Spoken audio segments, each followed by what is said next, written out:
তো দেখো এখানে আমার আম কাটা হয়ে গেছে। যে আমটা আমি পেড়েছিলাম বড়টা সেটা কেটেছি, আর এই যে ছোটোটা আছে এটা আমি কাটিনি। আর এই বড় আমটা কেটেছি।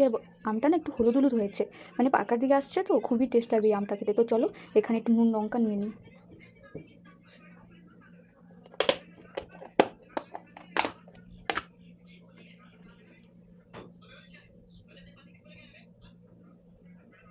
নিলাম নুন আর নেবো লঙ্কা।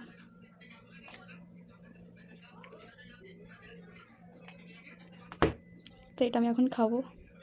তোমাদের কেমন লাগলো ভিডিওটা আমাকে অবশ্যই জানিও। ভালো লেগে থাকলে একটা লাইক শেয়ার সাবস্ক্রাইব করে দিও।